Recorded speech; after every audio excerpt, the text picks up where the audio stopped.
Hello good morning students. Chapter में आज आपने चौथा दाखला आव्या छे। दाखला number 4 Sanjay limited. Sanjay limited નું એકરીસ ટન 20 ના રોજનું પાકું સર્વેયું નીચે મુજબ છે। પાકા સર્વેયામાં ઇક્વિટી શેર દરેક રૂપિયા 100 ના એક એવા પૂરા ભરપાઈ। તો ખાસ જોઈ લેવાનું ઇક્વિટી શેર કેવા છે? પૂરા ભરપાઈ। અગાઉ આપણે દાખલો જોયો હતો તે અધૂરા હતા, આ પૂરા ભરપાઈ છે। તો પહેલા ઇક્વિટી શેરની સંખ્યા શોધી નાખી, કેટલી આવશે? टोटल 8 लाख है, दरेक रुपया 100 नो है तो अपने 8 लाख भाग्या 100 करीशुं एटले इक्विटी शेर आवशे 8000। ओके, इक्विटी शेर की संख्या 8000 थशे। प्रेफरन्स मूडी आपी छे 2 लाख, डिबेन्चर्स छे 10% घसारा फंड आपेलू छे जमीन मकान अने यंत्रोनुं अने देवामां लेनदारो आपेला छे। मिलकतों में जोईए तो जमीन मकान यंत्रो अने फर्निचर 4 मिलकतो छे। स्टॉक देवादारो ने रोकड़ विगत आपेली छे। હવે જો આ દાખલાનો હવાલા મોસ્ટ ઇમ્પોર્ટન્ટ છે, જે અગાઉના દાખલામાં કદાચ આવ્યા જ નથી, ઓલમોસ્ટ બધા એ રીતના હવાલા છે। તો જો એ પ્રકારે દાખલો મોસ્ટ ઇમ્પોર્ટન્ટ છે। સૌથી પહેલા જે કોમન હવાલો નોર્મલી બધા દાખલામાં આવશે જ, આ પાઘડીની કિંમત આપેલી છે। હવે જો જમીનની ચોપડે કિંમત બજાર કિંમતના 150% જેટલી છે, યંત્રોની બજાર કિંમત ચોપડે કિંમતના 150% જેટલી છે, મકાનની ચોપડે કિંમત 2,80,000 સુધી વધારવાની છે, फर्निचर की चौपड़े कीमत 80,000 थी वधारवानी छे, कामदार अकस्मात वळतर पेटे 89,500 नो दावो चूकववानो छे, 60% स्टॉक की बजार कीमत 25% वधारे, 30% स्टॉक की बजार कीमत 10% ओछी, ज्यारे बाकीना स्टॉक पर 1500 रिपेरिंग खर्चनी जरूर है। डिबेन्चर पर 2 वर्षનું व्याज चूकवવાનું बाकी, प्रेफरन्स पर 1 वर्षનું डिविडेन्ड बाकी है। તમારે શેરનું મૂલ્યાંકન ચોખ્ખી મિલકતને આધારે નીચે મુજબ નક્કી કરવાનું છે। એટલે અહીંયા આપણે ફક્ત ચોખ્ખી મિલકતને આધારે જ ગણતરી કરવાની છે, બજાર કિંમત વ્યાજબી કિંમત શોધવાની નથી। પણ એમાં પણ ટ્વિસ્ટ માં છે, જો પ્રેફરન્સ શેરને વિસર્જન વખતે મૂડી અને ડિવિડન્ડ મેળવવાનો પ્રથમ હક હોય, जो प्रेफरन्स शेरने मात्र मूडी परत मेळवવાનો प्रथम हक होय, जो प्रेफरन्स शेरने मात्र बाकी डिविडेन्ड मेळवવાનો प्रथम हक होय। तो आ जे पॉइंट आपेला छे एक साथे 3 पॉइंट अलग अलग संजोगोमां 3 परिस्थितिमां आपने चोख्खी मिलकतने आधारे शेरનું મૂલ્યાંકન કરવાનું છે। આ રીતનો દાખલો વીએનએસયુ માં आई थिंक 2017 के 18 માં આ રીતનો દાખલો એક આવી ગયો છે। તો એમાં થોડું મોડિફાઈ કરીને થોડું અલગ રીતે દાખલો બનાવ્યો છે મેં। તો આમાં તમે જો ઓલમોસ્ટ બધા હવાલામાં નાના નાના પોઈન્ટ આવે છે, એટલે એ દાખલો ઘણો ઇમ્પોર્ટન્ટ બની જશે। તો આપણે स्टार्ट करिए। सौथी पहला आपने जे नॉर्मली चोख्खी मिलकत शोधीए, मिलकतोने देवानी बादबाकी ए स्टार्ट करिए। त्या पछी आ जे प्रेफरन्स एंड रिलेटेड जे चोख्खी मिलकतनी अलग अलग परिस्थितिमां गणतरी करवानी छे पछी जोईए। सौथी पहला आपने कुल मिलकतोने देवा माइनस करीने जे गणतरी करीए चोख्खी मिलकतनी ए स्टार्ट करिए।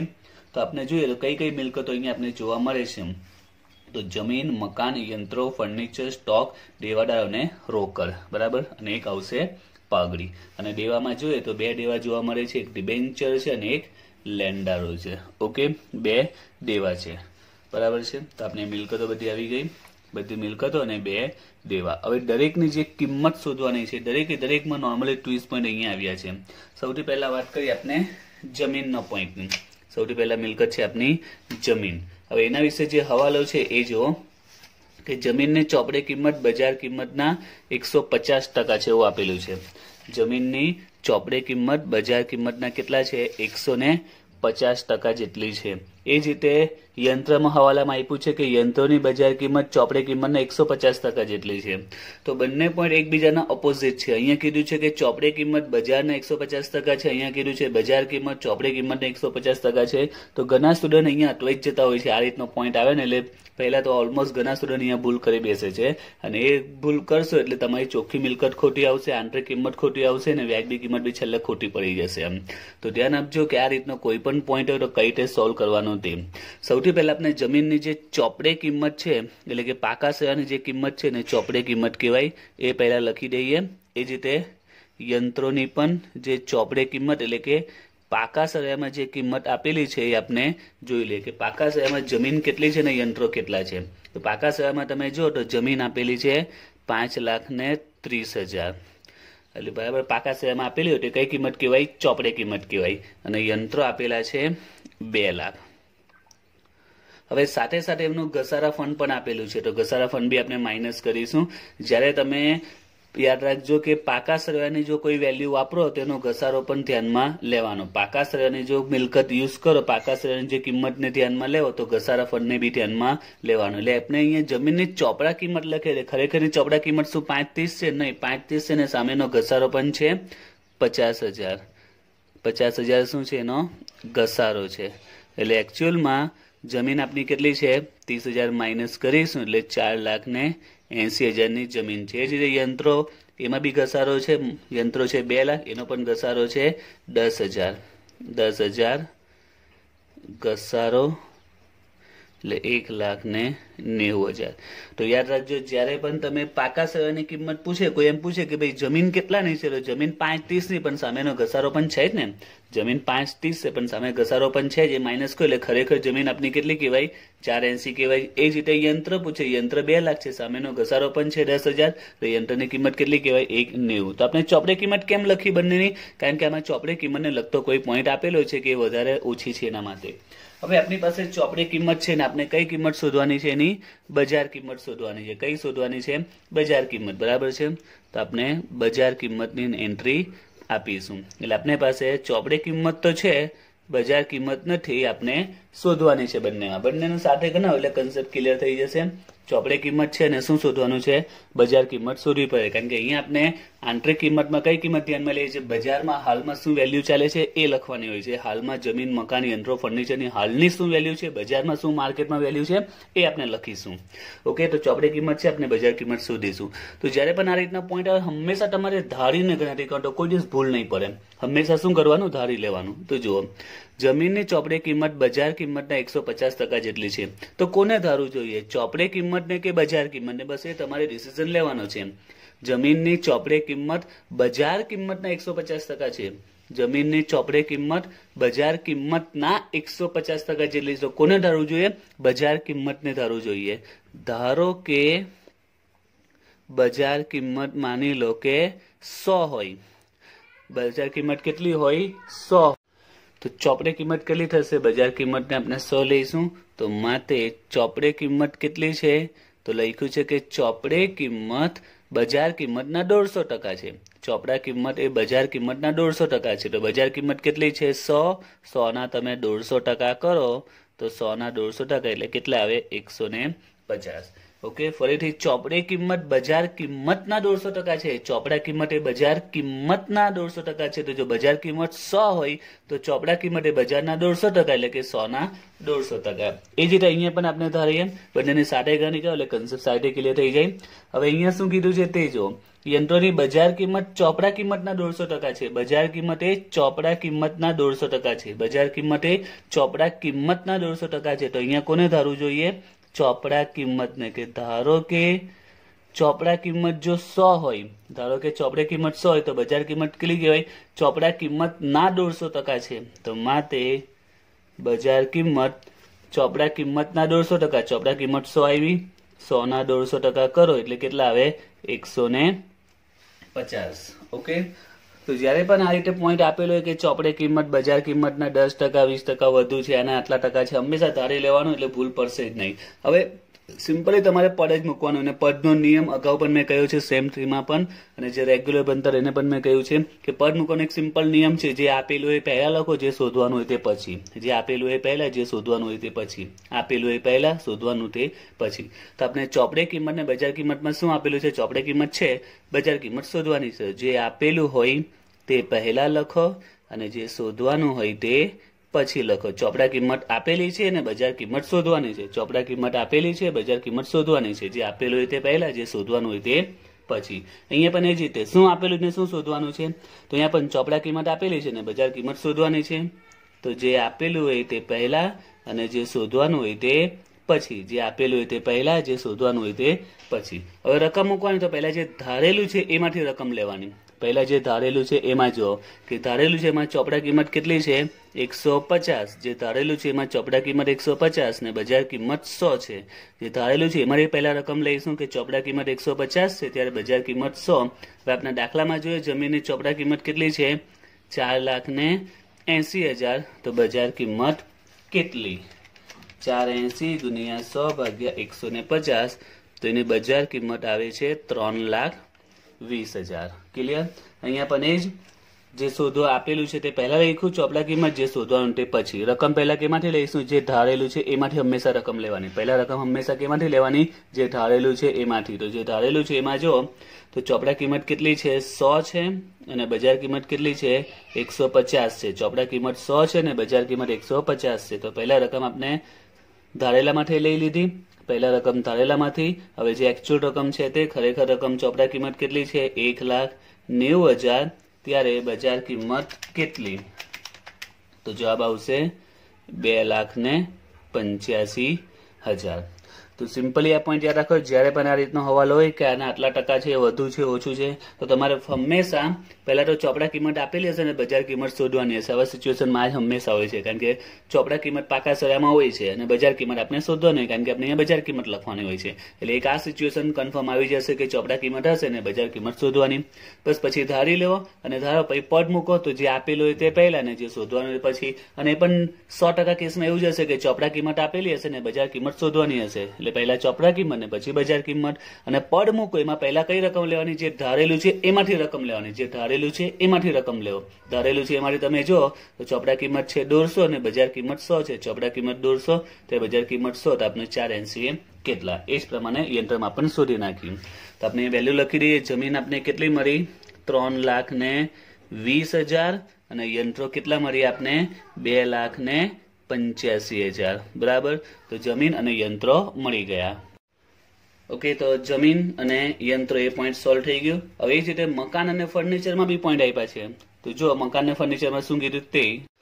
તો મકાન માટે કીધું છે કે મકાનની ચોપડે કિંમત 280 સુધી વધારવાની છે, જ્યારે ફર્નિચરની ચોપડે કિંમત 80,000 થી વધારવાની છે. તો આ રીતનો પોઈન્ટ આપેલો છે મકાન અને ફર્નિચરમાં.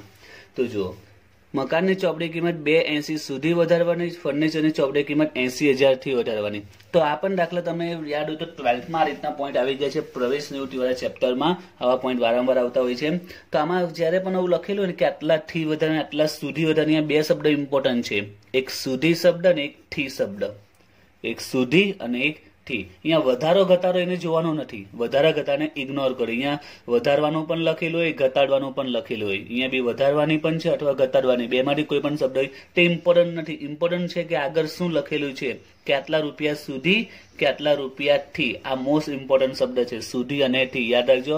આગળ જતા પણ ફરીથી આવી શકે છે, તો યાદ રાખજો. ત્યારે પછી હું ડિટેલમાં નહીં કહીશ. તો સુધી અને થી આ બે શબ્દ મોસ્ટ ઇમ્પોર્ટન્ટ છે. જ્યારે દાખલામાં સુધી શબ્દ આપેલો હોય, જ્યારે દાખલામાં કયો શબ્દ હોય કે 2 લાખ સુધી, 3 લાખ સુધી વધારવાની, 4 લાખ સુધી ઘટાડવાની, અહીંયા વધારો આપે કે ઘટાડો આપે એની કોઈ ઇફેક્ટ નહીં પડશે. એ બધું સાઈડ પર. પહેલા તમારે જોવાનું આગળ સુધી શબ્દ છે કે થી શબ્દ છે. આ રીતના પોઈન્ટમાં કે આટલા રૂપિયાથી વધારવાની છે કે આટલા રૂપિયાથી ઘટાડવાની છે, આટલા રૂપિયા સુધી વધારવાની, આટલા રૂપિયા સુધી ઘટાડવાની છે. ફોકસ કોના પર કરવાનું? સુધી કે થી. તો જ્યારે સુધી શબ્દ આપે, બરાબર, આટલા રૂપિયા સુધી વધારવાની કે આટલા રૂપિયા સુધી ઘટાડવાની, તો આ જે રકમ આપેલી હોય એ જ રકમ એની નવી એટલે કે બજાર કિંમત કહેવાય. એટલે કે ડાયરેક્ટ આ બજાર કિંમત કેટલી કહેવાય? 280. તમારે કોઈ ગણતરી કરવાની આવશે નહીં. ક્યારે? જ્યારે સુધી શબ્દ આપેલા હોય. પછી અહીંયા 280 સુધી વધારવાની લખેલી હોય કે 280 સુધી ઘટાડવાનું લખેલું હોય.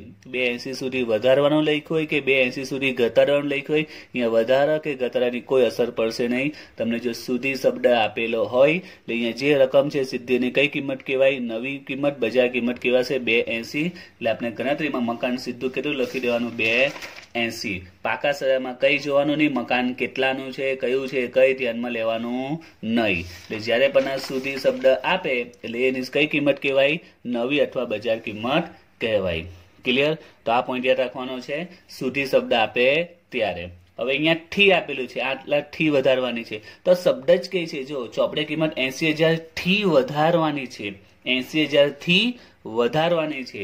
તો જયારે થી શબ્દ આવે એટલે કે આટલી રકમનો તમારે શું કરવાનું? આટલી રકમનો અહીંયા જો શું લખ્યું છે? વધારો. એટલે કે 80,000 વધારવાના છે. બરાબર. તો જયારે થી શબ્દ આવે એટલે એટલી રકમ, જો અહીંયા વધારો લખ્યો તો વધારો, ઘટાડો લખ્યો તો ઘટાડો કરવાનો. બરાબર છે. તો આ પોઈન્ટ ખાસ યાદ રાખજો. થી શબ્દ આપેલો હોય તો શું કરવાનું તે? તો થી શબ્દ આપેલો એટલે કેટલી રકમ પછી જોવાનું વધારો કીધું હોય તો વધારવાના, ઘટાડો કીધું હોય તો ઘટાડવાના, બરાબર છે. એટલે થીમાં વધારા ઘટાડાની ઇમ્પોર્ટન્સ છે. સુધી શબ્દ એટલે સીધી નવી કિંમત જ કહેવાય. સુધી આપેલો એટલે કે આ જે રકમ આવે સીધી કઈ કહેવાય? નવી. એટલે એમાં કઈ વિચારવાનું નહીં. પણ જો થી શબ્દ આપે તો એટલી રકમ જો અહીંયા વધારો લખ્યો હોય તો વધારવાના, ઘટાડો લખ્યો હોય તો ઘટાડવાના. કેમાં? ચોપડે કિંમતમાં. તો આપણે જોઈએ પહેલા ફર્નિચરની ચોપડે કિંમત કેટલી છે.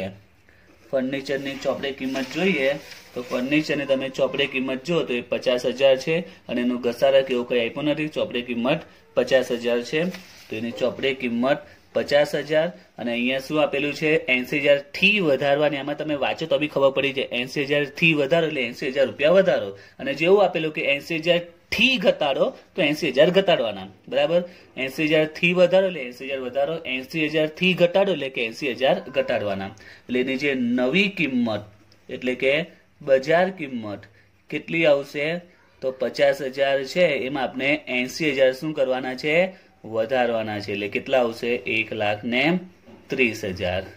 ક્લિયર? તો સુધીને ઠી યાદ રાખજો. સુધી આવે એટલે સીધી નવી કિંમત અને ઠી આવે એટલે એટલી રકમ અહીંયા લખ્યું એટલે પ્રમાણે વધારો કે ઘટાડો કરીશું. Okay okay. તો ફર્નિચર મળી ગયું 1,30,000. આપણે ફર્નિચર લખી દઈએ 1,30,000. ત્યાર પછી છે સ્ટોક. તો સ્ટોક વિશે પણ 9 પોઈન્ટ આવ્યો છે. આજનો દાખલો ઇમ્પોર્ટન્ટ છે. બધામાં તમને 30 પોઈન્ટ મળશે. હવે જોઈએ સ્ટોકમાં. તો સ્ટોકમાં આપ્યું છે કે 60% સ્ટોકની બજાર કિંમત 25% વધારે, 30% સ્ટોકની બજાર કિંમત 10% ઓછી જાય, બાકીના સ્ટોક પર 1500 રિપેરિંગની જરૂર છે. તો આપણે જોઈએ સ્ટોક કેટલો આપેલો છે. તો દાખલામાં તમે જો તો સ્ટોક આપેલો છે 90,000. સ્ટોક કેટલો આપેલો છે? 90,000 નો સ્ટોક આપેલો છે. સ્ટોક કેટલો છે? 90,000. તો જો આપણે એની ગણતરી કરીએ, જો સ્ટોક આપેલો છે આપણે 90,000 નો. ઓકે. હવે અંદર જેમ કીધું એમ આપણે કરવાનું છે. સ્ટોક 90,000 છે. અંદર જે રીતે કીધેલું છે એ પ્રકારે આપણે ઇફેક્ટ આપીશું. તો જો સૌથી પહેલા શું કીધું છે? 60% સ્ટોકની બજાર કિંમત 25% વધારે.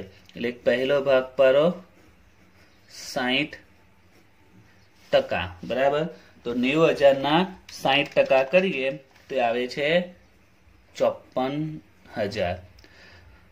ત્યાર પછી શું લખ્યું કે 60% સ્ટોકની બજાર કિંમત 25% વધારે છે. તો આના માટે શું કીધું છે કે આની 25% વધારે છે. એટલે આની વેલ્યુ કેટલી છે? 25% વધારે. તો 54,000 ના 25% કરો, 54,000 ના 25% કરો તો કેટલા આવે? 13,500. એટલા વધારે છે એટલે એટલા આપણે ઉમેરી દઈશું. તો 54,000 માં 13,500 ઉમેરીએ તો કેટલા આવે? 67,500. ખ્યાલ આવ્યો? ફરીથી જો સ્ટોક 90,000 છે, 60% સ્ટોકની બજાર કિંમત 25% વધારે. એટલે પહેલા 90,000 ના આપણે 60% કરીએ.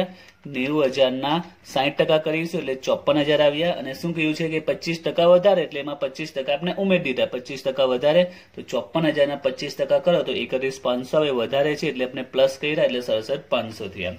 હવે આગળ શું કીધું છે કે 30% સ્ટોકની બજાર કિંમત 10% ઓછી છે. એટલે એનો બીજો ભાગ પડ્યો 30%. તો 90,000 ના 30% કરો, 90,000 ના 30% તો આવે છે 27,000. હવે એમાં શું કીધું છે? 27,000 માં કે સ્ટોક 30% સ્ટોકની બજાર કિંમત 10% ઓછી છે. આમાં શું કીધું છે? 10% ઓછી. તો કોના 10%? જે 27,000 છે એમાં 10% ઓછી. તો 27,000 ના 10% કરો તો કેટલા આવે? 2700 આવે ને ઓછા છે એટલે આપણે એટલી રકમ શું કરીશું? બાદ કરીશું. 27,000 માંથી 2700 બાદ કરીશું એટલે આવશે 24,300. 27,000 માંથી 2700 બાદ કરીશું એટલે 24,300. હવે કહ્યું છે કે બાકીના સ્ટોક પર. તો હવે બાકીનો કેટલો બચ્યો? તો જો સિમ્પલ જ છે. આ 60%, આ 30%, એટલે 90% થઈ જ ગયા ને. 90,000 નો સ્ટોક હતો એમાં 60 ને 30 90% ચાલ્યા ગયા. હવે કેટલા બાકી બચ્યા? બાકી બચ્યા 10%. તો 90,000 ના 10% કરીએ તો 9,000. ખબર પડ્યા 10% ક્યાંથી આવ્યા? ટોટલ 100% હોય, ટકાવારીનો આધાર 100 હોય. તો 90,000 માંથી પહેલા આપણે એક 60% નો ભાગ પાડ્યો, એક 30% નો ભાગ. તો 60 ને 30 90% આવી જ ગયા ને. હવે કેટલો બાકી બચ્યો? 10% બાકી બચ્યો. તો 90,000 ના 10% 9,000. હવે એમાં શું કીધું છે કે 1500 રિપેરિંગની જરૂર છે. 1500 નું એના પર શું કરાવવાનું છે? રિપેરિંગ કરાવવાનું છે. તો રિપેરિંગ કરીએ તો એને શું થાય? રિપેરિંગ ખર્ચ થાય એનાથી વેલ્યુ ઘટી જાય. તો જે 9,000 છે એમાંથી આપણે રિપેરિંગ 1500 માઇનસ કરીશું. રિપેરિંગ શું થશે? માઇનસ થશે એટલે એની વેલ્યુ કેટલી આવશે? 7,500 500 એટલે હવે આપણો સ્ટોક કેટલો છે આ 67,500 24,300 અને 7,500 બધાનો આપણે શું કરીશું સરવાળો કરી દઈએ એટલે આપણે સ્ટોક મળી જશે ફાઇનલ આન્સર સ્ટોક નો 67,500 વત્તા 24,300 પ્લસ 7,500 એટલે સ્ટોક આવશે 99,300 આ આપણો કહેવાશે સ્ટોક ઓકે તો સિમ્પલ પોઈન્ટ છે એક સાથે અલગ અલગ ભાગ પાડ્યા આપણે તો આપણે સ્ટોક ની વેલ્યુ મળી ગઈ 99,300 ઓકે હવે જોઈએ આગળ દેવાદાર રોકડ અને પાઘડી તો પાઘડી દાખલામાં આપી છે 3,65,200 3,65,200 હવે રોકડ ને દેવાદાર સાથે રિલેટેડ કોઈ પોઈન્ટ આમાં આપણે આપેલો નથી તો આપણે ડાયરેક્ટ લઈ લઈશું દેવાદારો છે 32,000 રોકડ છે 18,000 દેવાદારો 32,000 અને રોકડ 18,000 ટોટલ કરી દઈએ 3,20 2,80 2,85 31,99,300 32,000 18,000 3,65,200 તો ટોટલ આવે છે 15,29,000 અને 500 ઓકે હવે દેવામાં જોઈએ તો ડિબેન્ચર અને લેન્ડારો બે દેવા છે ડિબેન્ચર 50,000 અને લેન્ડારો છે 1,80 50,000 અને 1,80,000 હવે અહીંયા પણ બીજા ટ્વિસ્ટ પોઈન્ટ આવ્યા છે જો આપનો પહેલો હવાલો સોલ્વ થઈ ગયો બીજો ત્રીજો થઈ ગયો ચોથો પાંચમો થઈ ગયો સાતમો હવાલો સોલ્વ થઈ ગયો હવે 6 અને 8 બાકી છે હવે છઠ્ઠા વાલામાં શું કીધું છે કામદાર અકસ્માત વળતર પેટે 89,500 નો દાવો ચૂકવવાનો છે તો 89,500 નો દાવો ચૂકવવાનો છે તો આપનું શું કહેવાય આટલો દાવો આવ્યો છે કામદારને અકસ્માત દાવા પેટે ચૂકવવાનો આપનું શું કહેવાય આ દેવું કહેવાય આટલું દેવું આપણે ચૂકવવાનું છે મેં અગાઉ તમને કીધું કુલ મિલકતો માઇનસ દેવા બધી જ મિલકતો લઈ લેવાની અવાસ્તવિક સિવાય અને બધા જ દેવા લઈ લેવાના બરાબર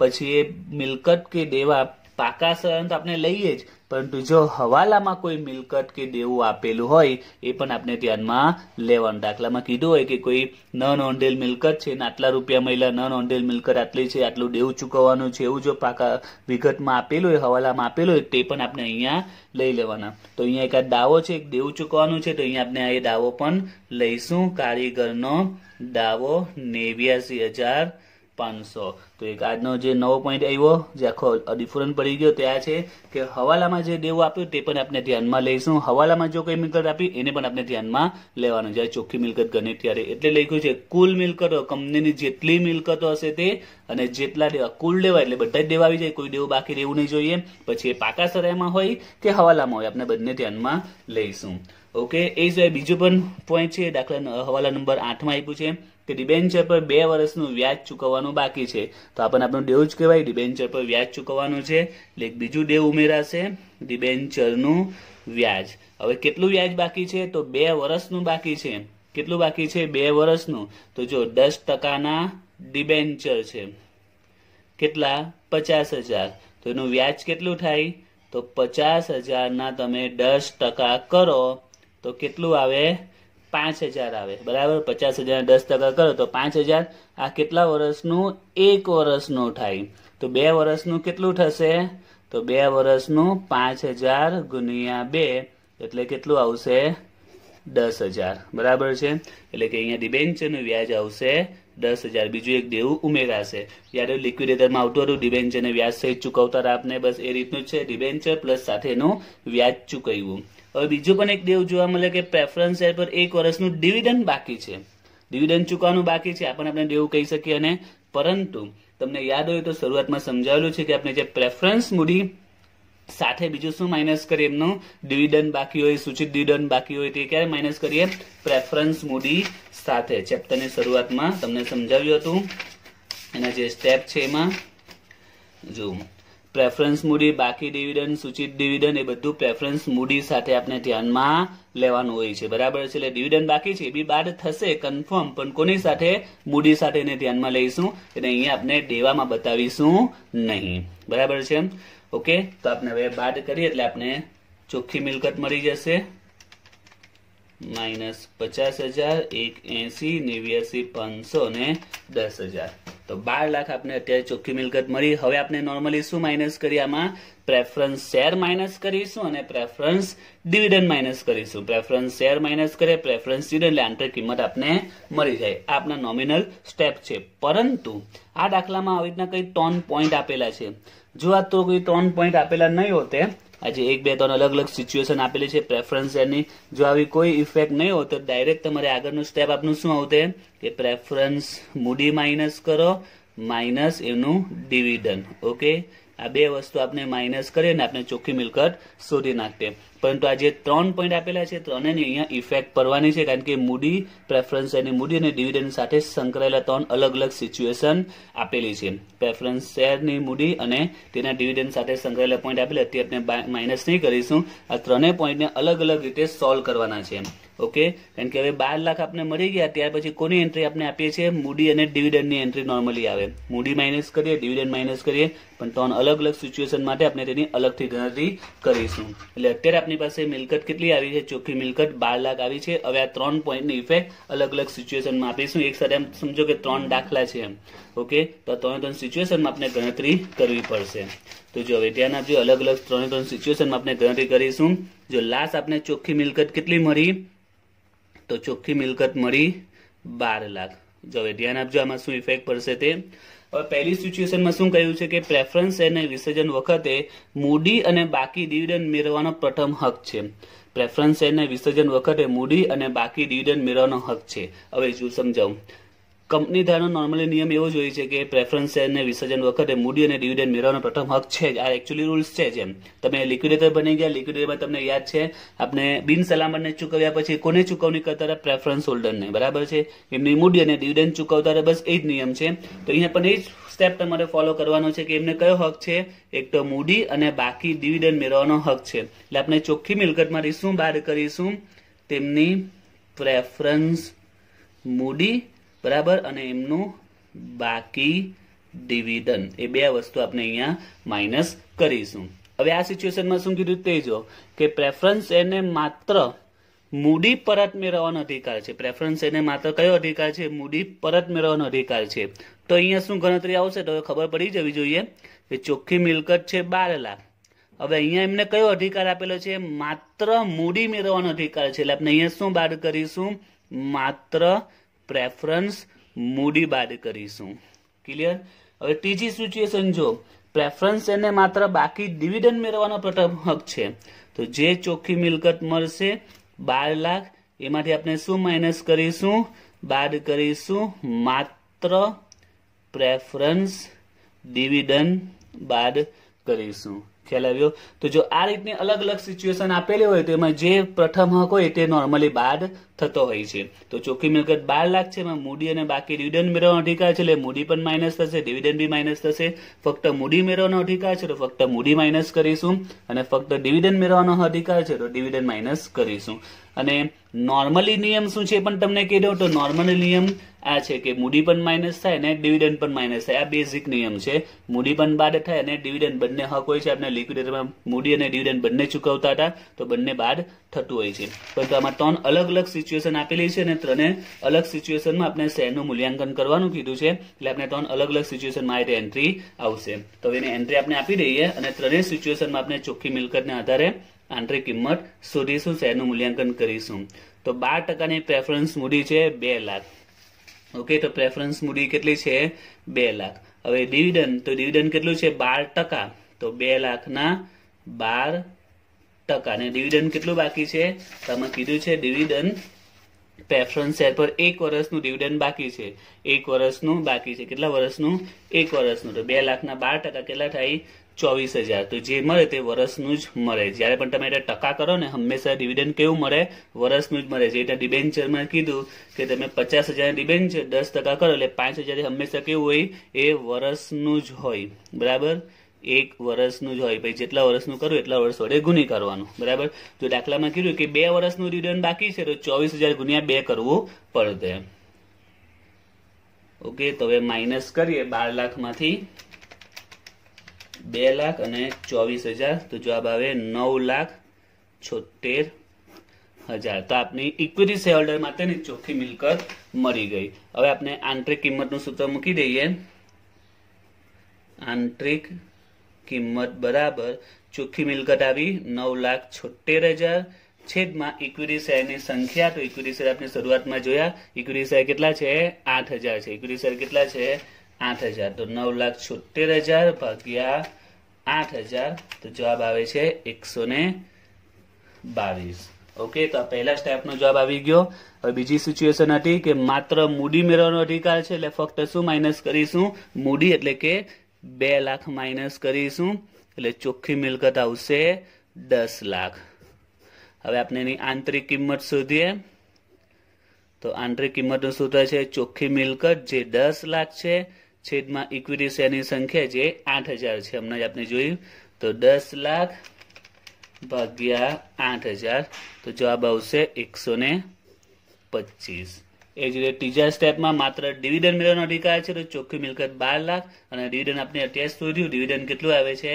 24,000 આવે છે, એટલે ફક્ત ડિવિડન્ડ 24,000 માઇનસ કરીએ।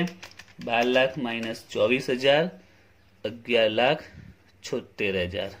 તો એની આંતરિક કિંમત શોધીએ। આંતરિક કિંમત ચોખ્ખી મિલકત 11,76 અને ઇક્વિટી શેર 8,000 તો જવાબ આવશે 147।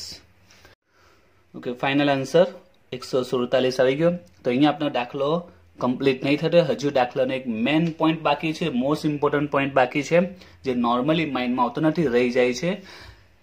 તે પોઈન્ટ છે, ત્રીજા પોઈન્ટમાં કહ્યું છે કે પ્રેફરન્સ શેરને માત્ર બાકી ડિવિડન્ડ મેળવવાનો પ્રથમ હક છે। સૌથી પહેલા આપણે વાત કરીએ પ્રેફરન્સ શેર અને ઇક્વિટી શેર કોને કહેવાય? જે શેર પર જ્યારે કંપનીનું લિક્વિડેશન થાય, કંપની બંધ થાય, કંપનીનું વિસર્જન થાય, તો જે શેર પર સૌથી પહેલા પેમેન્ટ કરવામાં આવે એને પ્રેફરન્સ શેર કહેવાય।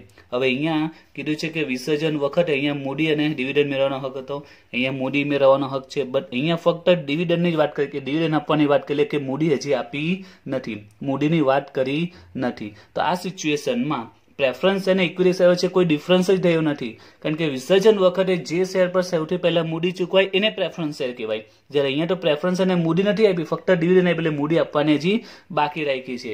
તો આ કારણસર ઇક્વિટી અને પ્રેફરન્સ વચ્ચે કોઈ ડિફરન્સ કહેવાશે નહીં, કારણ કે અહીંયા ફક્ત ડિવિડન્ડનો હક આપ્યો છે, મૂડી વિશે કહ્યું નથી એમ। તો એ કારણસર આપણે જે ચોખ્ખી મિલકત મળી છે આ ફક્ત ઇક્વિટી શેર હોલ્ડરની નહીં કહેવાશે।